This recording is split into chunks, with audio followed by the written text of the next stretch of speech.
Hello and welcome to BYNTR, or Books You Need to Read. Subscribe if you haven't done so already to the channel, and give us a like or whatever. So obviously I spoke about all the different things I'm going to do, but today I wanted to talk about books, and one book in particular, the most important book I've ever read, and something that has left obviously a huge impression on me. I had two teachers in secondary school. Well, I had more than two, obviously, but there was two teachers I remember. I remember Mr. McGuinness, tall, booming voice, big beard. My history teacher for 3 or 4 years, I would say, maybe for the whole time actually.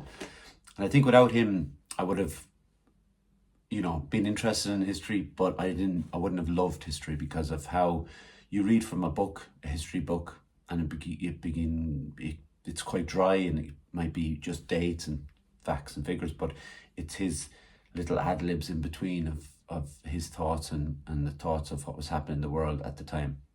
So he left a really big impression, and sadly he passed away a few years ago. And I remember finding out from one of my friends who also admired him greatly, and on the Facebook page his son had put up to remember him. There was so many beautiful comments from past pupils about him. Everybody loved him. The second teacher was a Mr. Carby, who was my English teacher for a number of years as well, and he would do accents. And I remember he read us a Willie Russell play. Is it called Big Day Out or something like that? But anyways, and he'd do it in the Liverpudlian accent, and it kind of obviously brought these things to life. So when he read me this book, To Kill a Mockingbird, backwards, by Harper Lee, he did the southern accent. Not sure he'd do it today, but anyway, he read it in a very animated way, and it kind of spoke to me. I think I was leading up to junior cert at the time, so if you're not from Ireland or didn't do the exams in Ireland, that's around maybe 14 or 15 years of age. And I remember leaving a huge impression on me. A lot of people will have read it. It says on the front of my copy here that it sold, by this point, it sold 30 million copies. This isn't the copy I had in school. I don't know where that went, but I did buy this a number of years ago, so I could read it again, basically. And it's mad to think, because it's actually quite a small edition. It's not a full paperback size edition, and it's 300 pages, which it seemed at the time to be this like tome that that we were reading in class, but obviously it was stretched out over a number of weeks that we read it. But if people don't know, it's kind of based loosely on parts of Harper Lee's life. This book was released in 1960, so when she's going back into the 20s and 30s, talking about her dad was a lawyer, mirroring Atticus Finch in the book, who is the lawyer with a moral compass and a backbone. I'm not going to make any jokes about lawyers, but her father defended two black people in I think it was said 1919, I think. And Atticus Finch in the book is defending Tom Robinson, who has been falsely accused of essaying a white woman. And so that's one part of the novel, right? So it's a big part of it. But then you have the story of, it's told from the perspective of Scout, the young, when the novel opens, she's 6 years of age. She's got an older brother, Jem. She's got a friend in it called Dill, who is based on a young Truman Capote, who was a neighbour to Harper Lee when they were young. And he's kind of a little kind of bratty and a little bit gossipy and things like that. So perfectly summing up Truman Capote in real life. But when you're told this kind of weighty story about like race and class and every aspect of life in that time, and you're told through a child's eyes. I've read books from that perspective before, and which I haven't really enjoyed, and I don't think they've been told that well. But Harper Lee seems to get it. She gets it so right when talking from that perspective, and maybe it's because she's talking about things she knew about and she knew about, and people always say you should write what you know. There's a mystery element to it as well, because the idea of the unseen character, Boo Radley, Probably more famous for the Boo Radleys, the band. But Boo Radley is this kind of like the boogeyman at the end of the street, hidden away by parents. And as these little things start happening in the book, the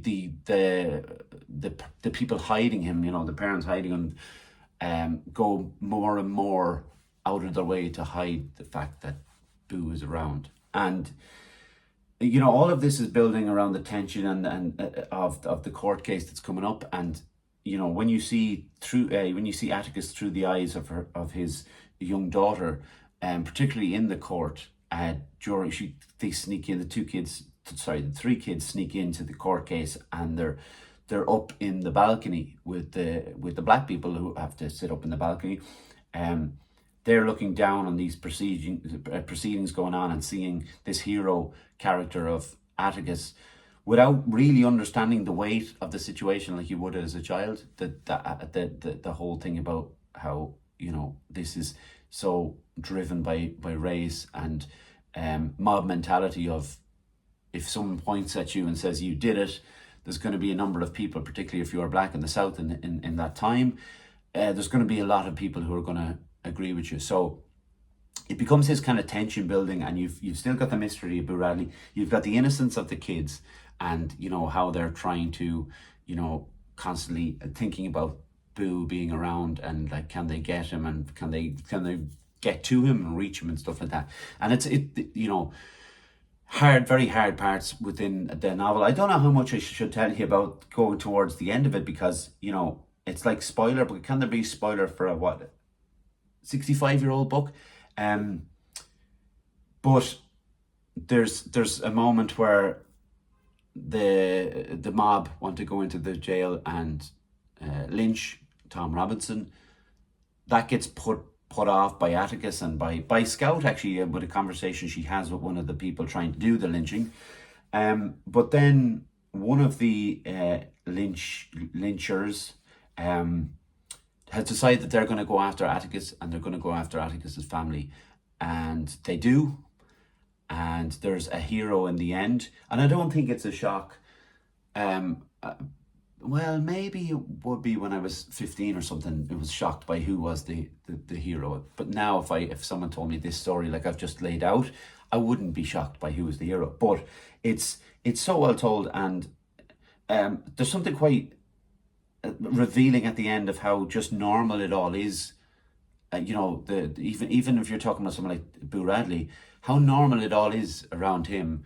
But the kids had built up this idea in their minds of someone else, whether it's a monster or the opposite, whatever the opposite of a monster is.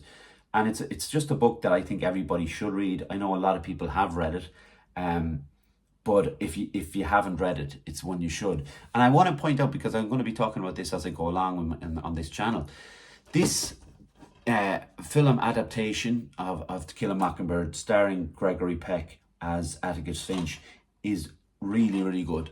And I think they don't always go that way with books to film, especially when you love the book so much. Obviously, I read the book a long time before I saw the film, and I remember being like properly moved by what was being shown on screen, no matter how much I read the book and taken it all in, and seeing, the way if you're reading a book, you see what Jem looks like and what Dale looks like, and Atticus and all those people. Gregory Peck is obviously the well, I suppose Jimmy Stewart could probably play the Atticus role character, but Gregory Peck has this aura, kind of, to use a modern thing, this kind of aura about him, and it holds up pretty well. And the kids acting in it are very good as well. And again, that's not always a case. So as a book to film adaptation, it's pretty good. When you take into account a lot of books, especially classics, that have gone the way of into film production and then turned out to be absolutely awful. So read this first if you haven't done so, and then watch this second, and take it in as one of the great novels and one of the great stories ever told.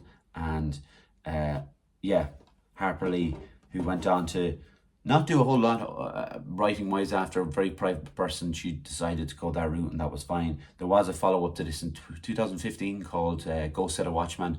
I haven't read it. I don't think I will. I don't want to spoil what I have loved this long. It's my favorite book. So I thought, why not do the first episode of BYNTR with my favorite novel of all time, To Kill a Mockingbird. Go get it. Subscribe to the channel. Thank you very much. Bye.